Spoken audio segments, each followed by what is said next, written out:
Hijrah, momentum mewujudkan identitas Islam kafah. Tidak terasa saat ini kita memasuki tahun baru 1444 Hijriah. Masih seperti sebelumnya, pada tahun baru Hijriah ini ragam kerusakan makin merata terjadi di mana-mana. Krisis ekonomi membuat kehidupan di negeri ini makin terpuruk. Korupsi makin menjadi-jadi. Ragam penistaan terhadap Islam masih terjadi. Ketidakadilan hukum makin terang-terangan. Kerusakan moral para pemuda makin memuakkan.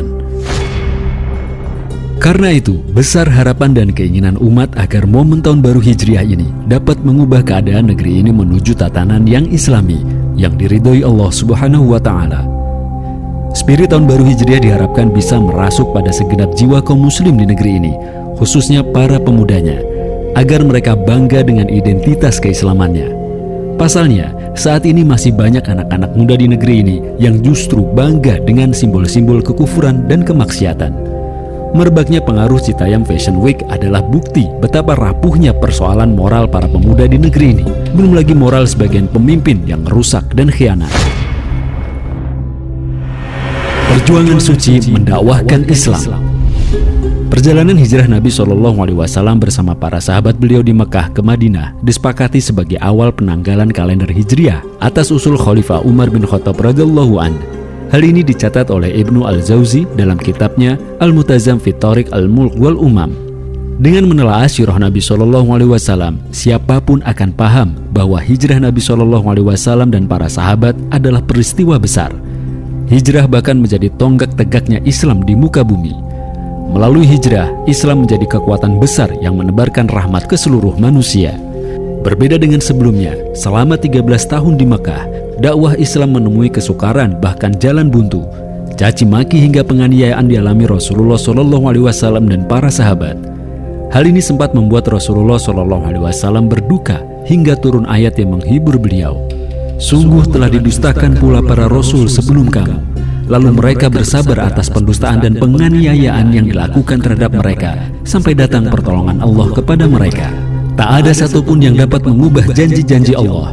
Sungguh telah datang kepadamu sebagian berita para Rasul itu. Terjemah Quran Surat Al-An'am ayat 34. Imam Ibnu Katsir menerangkan, ayat ini merupakan hiburan bagi hati Nabi Muhammad SAW. Ungkapan dukungan kepada beliau dalam menghadapi orang-orang yang mendustakan beliau dari kalangan kaum beliau, serta perintah kepada beliau agar bersabar sebagaimana sikap sabar ulul azmi dari kalangan para rasul terdahulu. Ayat ini pun mengandung janji Allah kepada nabinya bahwa dia akan menolong dirinya sebagaimana dia telah menolong para rasul terdahulu. Kemudian mereka memperoleh kemenangan. Hijrah adalah pengorbanan. Selain harus menempuh perjalanan yang berat dengan jarak lebih dari 400 km, kaum muslim menghadapi dua ujian dalam berhijrah. Pertama, ujian keimanan. Mereka harus meninggalkan negeri asal mereka, meninggalkan harta benda mereka, tempat tinggal, bahkan keluarga mereka. Mereka berpindah ke negeri yang di sana tak ada sanak kerabat. Mereka pun tak dijanjikan akan mendapat tempat tinggal baru atau mata pencaharian baru sebagai ganti harta yang mereka tinggalkan. Hanya bermodalkan keyakinan pertolongan Allah SWT mereka berhijrah. Allah SWT pun memberikan pujian dan pahala berlimpah kepada kaum muhajirin. Orang-orang yang berhijrah di jalan Allah, kemudian mereka dibunuh atau mati, benar-benar akan Allah beri rezeki yang baik, yaitu surga. Sungguh Allah adalah sebaik-baik pemberi rezeki. Terjemah Quran Surat Al-Hajj ayat 58. Kedua, kaum muslim yang berhijrah juga menghadapi ujian pengorbanan dan penentangan dari kaumnya. Zainab binti Rasulullah SAW misalnya, ia harus rela berpisah dengan suaminya Abu Al-As bin Robi yang masih musyrik dan menolak ikut berhijrah. Keluarga suaminya juga menghadang Zainab yang tengah hamil 4 bulan hingga dirinya terjatuh dan mengalami keguguran. Setelah pulih dari lukanya, Zainab kembali berangkat berhijrah meninggalkan suaminya. Sahabat lain, Suhaib Ar-Rumi radhiyallahu an, sebagaimana dikisahkan oleh Ibnu Katsir, mengorbankan harta yang dia bawa dari rumahnya untuk diberikan kepada kaum musyrik yang menghadang dirinya di perjalanan ketimbang ia kembali ke Mekah. Setibanya di Madinah dan ia menceritakan peristiwa yang ia alami, termasuk harta yang ia berikan kepada para penghadangnya, Rasulullah SAW memuji dirinya. Beruntunglah perdagangan Suhaib. 2 kali pujian itu diulang Nabi SAW. Kemudian turunlah firman Allah Subhanahu wa Ta'ala, Di antara manusia ada orang yang mengorbankan dirinya karena mencari ridho Allah. Allah Maha Penyantun kepada hamba-hambanya. Terjemah Quran Surat Al-Baqarah ayat 207. Ikhtiar melanjutkan dakwah. Hijrah Nabi SAW ke Madinah bukanlah karena beliau ingin menghindar dari kesulitan demi kesulitan yang menghadang dakwah beliau selama di Makkah. Hijrah juga bukan karena Rasulullah SAW sudah tidak bersabar lagi menghadapi rintangan dakwah. Namun beliau menyadari bahwa masyarakat Mekah berpikiran dangkal, bebal, dan berkubang dalam kesesatan. Karena itu beliau melihat bahwa dakwah harus dialihkan dari kondisi masyarakat semacam ini ke kondisi masyarakat yang kondusif dan siap menerima Islam. Allah SWT lalu memberikan pertolongan dengan kedatangan orang-orang suku Aus dan Khazraj dari Yasrib atau Madinah. Dua kabilah ini terkenal dengan kekuatan mereka karena terbiasa berperang. Negeri mereka pun memiliki posisi geostrategis yang luar biasa, terletak di jalur perdagangan antara Makkah dan Syam. Hal ini tentu mencemaskan orang-orang Quraisy seandainya Rasulullah SAW berkuasa di Madinah. Madinah juga memiliki lahan yang lebih subur ketimbang Mekah karena terletak di antara dua tanah vulkanik, Al-Wabaroh di barat, Wakim di timur, Uhud dan Sil'u di utara, serta Gunung Ir di barat daya. Selain memberikan kesuburan, posisi Madinah yang demikian secara militer membuat wilayah ini sulit diterobos dan diserbu musuh. Ini disadari oleh kaum musyrik Quraisy. Mereka mencemaskan Islam menjadi kekuatan besar yang bisa mengalahkan mereka. Karena itu mereka berusaha keras menghadang hijrah kaum muslim, khususnya Rasulullah SAW. Namun dengan izin Allah, beliau dapat menerobos kepungan orang-orang kafir Quraisy dan lolos dari kejaran mereka hingga beliau tiba di Madinah. Setiba di Madinah, Rasulullah SAW melakukan sejumlah langkah untuk membangun kekuatan dalam wujud negara Islam pertama di dunia yang kokoh. Pertama, Rasulullah SAW berhasil menyatukan suku Aus dan Khazraj yang bermusuhan. Beliau juga mempersaudarakan kaum Muhajirin dan Ansor.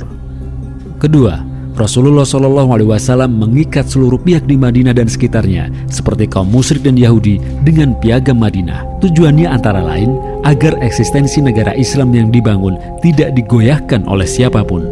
Semua terikat dengan piagam Madinah untuk saling menjaga dan melindungi. Mereka tidak boleh bersekutu dengan musuh untuk menyerang satu sama lain. Semua pihak setuju untuk tunduk pada hukum-hukum Islam. Ketiga, Rasulullah SAW menyusun struktur pemerintahan Islam di Madinah dan menjalankan syariah Islam secara kafah di sana. Abu Bakar dan Umar bin Khattab radhiyallahu an diangkat sebagai muawin atau pembantu beliau dalam pemerintahan. Nabi SAW bersabda, "Pembantuku dari langit adalah Jibril dan Mikail, sementara pembantuku dari penduduk bumi adalah Abu Bakar dan Umar." Hadis riwayat Al-Hakim dan Tirmizi. Rasulullah SAW mengangkat Qais bin Sa'ad sebagai pemimpin kepolisian sebagaimana diriwayatkan oleh Imam Bukhari. Beliau juga mengangkat sejumlah sahabat sebagai komandan pasukan untuk ekspedisi militer jihad fisabilillah. Dakwah Islam dan jihad fisabilillah pun dilakukan oleh Rasulullah SAW selama hidup di Madinah. Beliau antara lain memimpin penaklukan Mekah pada tanggal 17 Ramadan 8 Hijriah dengan mengerahkan 10.000 tentara kaum muslim. Saat Rasulullah SAW wafat, seluruh jazirah Arab telah masuk ke dalam kekuasaan kaum muslim atau negara Islam. Ekspansi Islam ini diteruskan oleh Khulafaur Rasyidin lalu para khalifah berikutnya. Wahai kaum muslim, peristiwa hijrah telah memberikan keteladanan dan pelajaran penting betapa perubahan masyarakat menuju tatanan yang penuh rahmat dan keadilan tidak mungkin terjadi tanpa Islam. Umat ini harus bangga dengan keislaman mereka sebagaimana para sahabat Nabi SAW. Dulu mereka rela berjuang mati-matian demi mempertahankan identitas keislaman mereka sebagai seorang muslim. Kaum muslim generasi awal telah mencontohkan bahwa kemenangan dan perubahan besar itu hanya bisa terwujud karena pengorbanan yang besar di jalan Allah. Semoga kita bisa mengikuti jejak mereka. Amin ya Rabbal Alamin.